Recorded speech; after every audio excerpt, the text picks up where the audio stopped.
지지통신이 13일 발표한 자료에 따르면 한국의 망언을 일삼던 아베 총리 지지율이 대폭락하며 정치적으로 위기에 직면했다고 합니다. 소식통에 따르면 아베 총리는 사학 스캔들을 경험했지만 그때는 일본 국민들이 별 관심이 없었기에 무사히 넘어갈 수 있었다는 것이죠.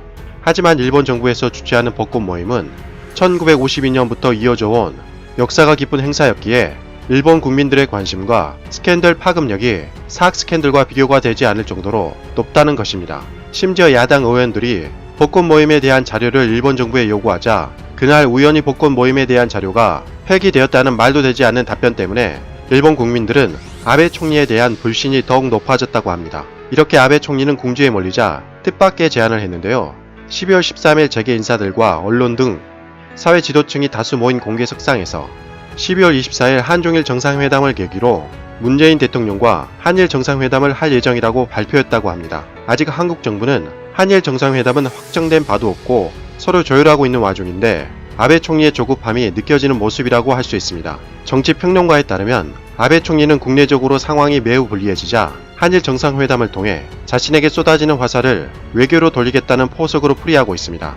어떠한 사회인지 확인해 보도록 하겠습니다. 구독과 좋아요는 영상을 제작하는 데 큰 도움이 됩니다. 꼭 부탁드립니다. 지지통신이 6일부터 9일까지 여론조사한 내용을 13일에 공개했는데요. 아베 내각 지지율은 전월 대비 7.9% 감소한 40.6%를 기록했고 지지하지 않는다는 응답은 5.9% 상승한 35.3%로 나타났다고 합니다. 아베 총리가 벚꽃 모임을 사유화한 것이 주요 원인으로 보고 있는데요.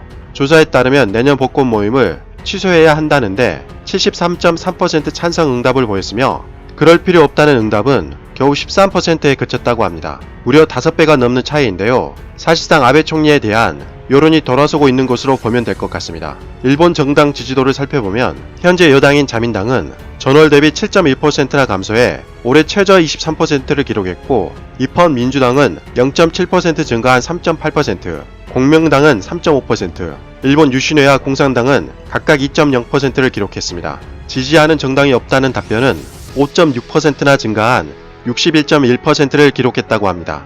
여전히 뚜렷한 대안이 없이 도로 자민당이 될 가능성이 높지만 정치 혐오감이 급속도로 확산되고 있는 것으로 보여집니다. 더군다나 일본이 한국의 수출 규제를 단행하자 한국의 불매운동과 일본 여행 보이콧이 들불처럼 일어나 일본 지방 경제가 심각한 타격을 받았는데요. 한국의 불매운동이 별것 아니라던 일본 정부는 13일에 다급하게 11월 대마도 여행객이 작년 동기 대비 90%나 감소하자 대마도의 긴급 지원을 결정했습니다. 아사히 신문에 따르면 일본 정부는 약 5억 5천만엔, 원화로 60억에 달하는 예산을 투입해 외국어 안내문과 대마도 교통편을 정비하고 지역 관광자원 발굴과 여행 상품 판매 전략 등을 지원할 방침이라고 기사에서는 보도했습니다. 하지만 결국 대마도에 방문하는 여행객은 대부분 한국인이기 때문에 일본 정부의 간접적인 지원 방침으로는 대마도 여행객을 늘리는 것은 어려울 것으로 보고 있습니다. 이렇게 국내적으로 위기에 몰리자 아베 총리는 국외로 여론을 돌릴 겸 한국의 불매운동과 여행 보이콧을 누그러뜨리기 위해서 다급하게 문재인 대통령과 정상회담을 발표했는데요. 외교 관계자에 따르면 정상회담은 실무 조율을 마친 뒤에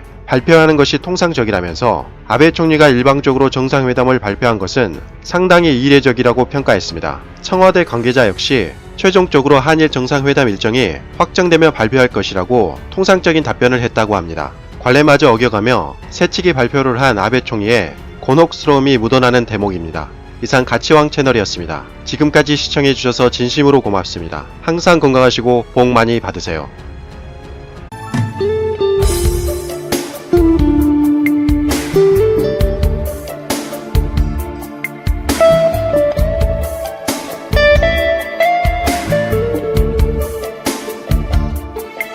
you